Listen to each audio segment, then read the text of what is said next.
So what would it look like for you if it were different?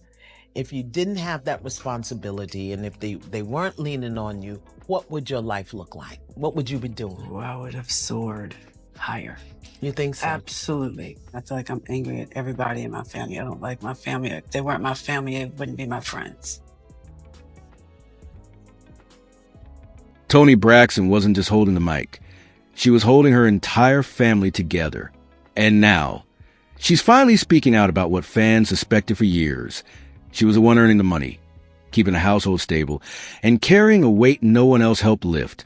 Since childhood, Toni was forced into an adult role, performing, earning, and protecting, while the rest of the family benefited without giving much back. Behind the polished image of Braxton family values, things were far from perfect. Tension simmered, and selfish behaviors were hidden from the public. Toni says Trina and Tawanda, in particular, added to her emotional exhaustion by depending on her financially, while still making her feel like she wasn't doing enough. Despite the public celebrating their sisterhood, Toni was quietly overwhelmed, feeding, clothing, and supporting everyone with no time or space left for herself. Burden on you is the one that made it out.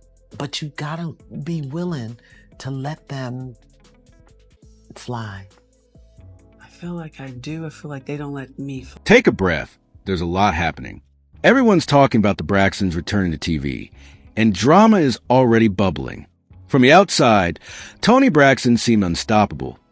Iconic voice, Grammys, magazine covers, and superstar glow. But behind the scenes, she was deeply unhappy. Before most people even knew what a Grammy was, Toni was winning them. She dominated R&B, set trends, and carried a family that treated her achievements like shared property.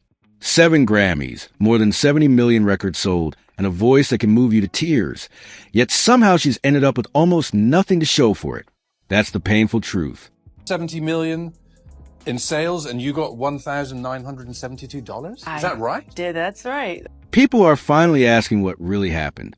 It all started in Severn, Maryland. A family of 6 kids, a gospel-singing mother, and a home full of ambition. Toni, the oldest, lost her childhood when their mother suffered a long hospitalization. She became the caretaker, making sure her siblings had food and stability while their father worked nonstop. When Toni's career exploded in the 90s with hits like Unbreak My Heart and Breathe Again, tension rose quickly.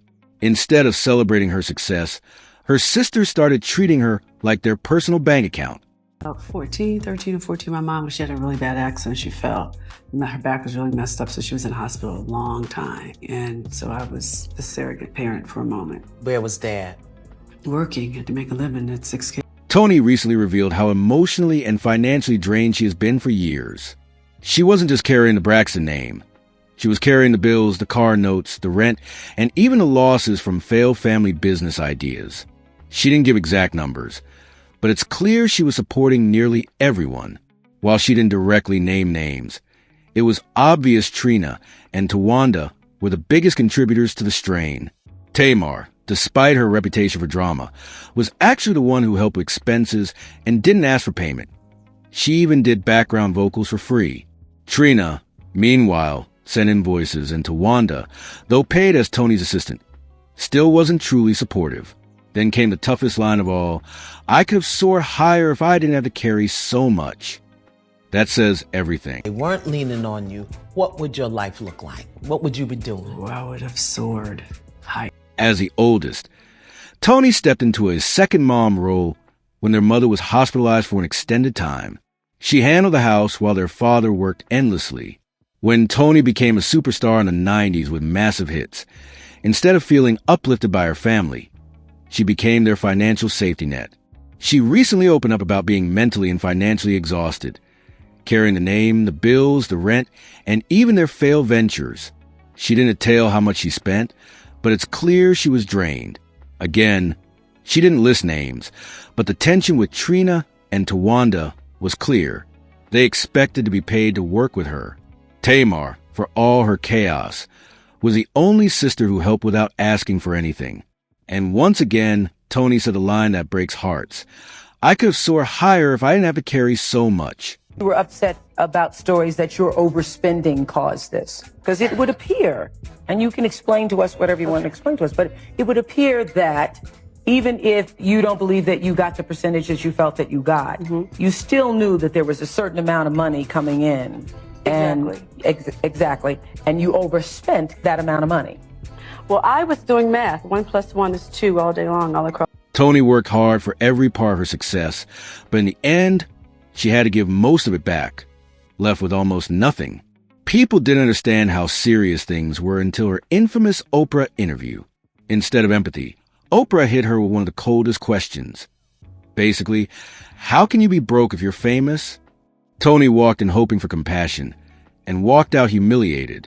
Rumors circulated that Oprah had warned the record label Toni might speak out, making it seem like Oprah chose the industry over the woman sitting in front of her.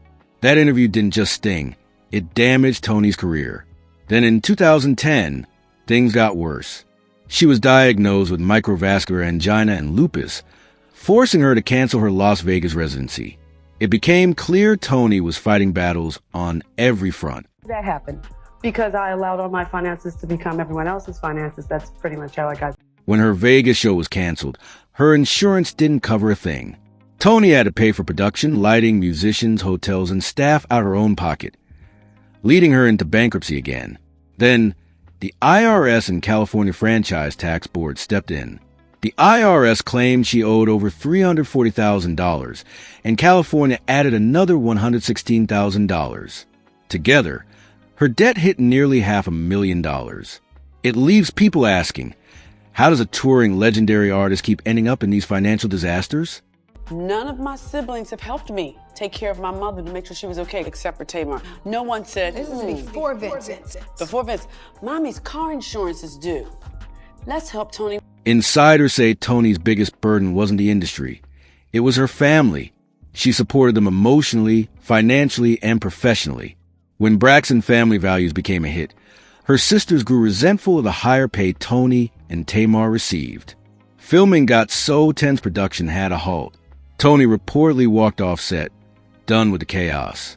After everything, fame, illness, betrayal, public humiliation, it's no wonder she reached her limit.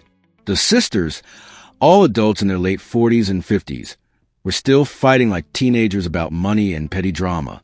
Despite the show continuing, their real relationships were falling apart. They blocked each other online and called the family toxic. Toni checked out completely, even after Tracy passed, and they vowed to keep peace in her memory. The fighting continued. Rumors say none of the sisters attended Tamar's cooking show premiere.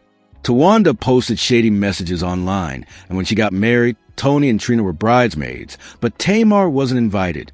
Lines were clearly drawn. I respect where people are. That's just. Is that where I respect where people are. I don't engage. I don't pour into certain types of energy. I make different choices in my life. And that's just. There was also that uncomfortable moment on the show when someone asked Tawanda about being distant from Tamar. Before she could respond, Tamar cut in, saying Tawanda didn't care about her and only reached out for the cameras. Tawanda fired back that she no longer invests in certain vibes, making it clear she was done. She shifted her focus to her kids and her relationship. Insiders say the tension had been building for years. Tawanda leaned heavily on Toni during her divorce, but now Toni feels more used and supported. Fans are split. Some say Tawanda always had issues with Tamar. Others say jealousy played a role. Even Toni, the family's glue, seems to be backing away. People worry the stress could worsen her health. Comments online say things like, Toni is owed so much, and even, it all starts with the parents. Evelyn needs to be held accountable. Everybody has a narrative of, we left Tracy behind. We signed without Tracy. Now that part is true. We did sign without Tracy. But the fact is this, we signed in August. Tracy was pregnant with little Kevin. Back in the 90s, you could not be a female and be pregnant. And what they said is they want every woman to want to be like you and for every man to want to. Then there's Tracy, the deepest heartbreak in the Braxton story. Before she passed in 2022, she carried years of quiet pain. Fans remember how she was excluded from early record deals after getting pregnant, a moment that changed her life and strained her bond with Toni. Their relationship wasn't ordinary sister conflict. It was layered with hurt that never fully healed. The love was there, but too bruised to recover. Now that Tracy's gone, the guilt and sadness linger. A little more difficult sometimes. I wake up every morning and I go, oh, did I dream it? Did I dream it? And I have to remind myself, no, she's gone, but she's been here with us for 50 years. So I try to relish in that moment and I try to smile about it and just be grateful for the time you have. And you have to always remember to be kind to one another. We're sisters, so we're always going to fight. That's what sisters do, okay? It's the rite of passage to fuss and fight. So when Toni says she's drained, it's not just financial fatigue. It's grief, guilt, years of emotional weight. Braxton family values look like a win, but behind the scenes, it tore them apart. Imagine dealing with real family trauma while cameras film every moment. That's not healing, that's pressure. Toni once said, I don't want to be the strong one anymore. And older sisters everywhere felt that deeply. Tracy's exclusion from early music opportunities broke more than her career. It broke her connection with Toni, and her passing left wounds that haven't healed. Filming the show only made things worse for a family already on edge. Toni reached a breaking point. Whether the next season brings healing or ends everything, one truth remains. Even the strongest people need someone to check on them. When the cameras stop and the spotlight fades, the truth remains. And for Toni, that truth has been heavy for far too long.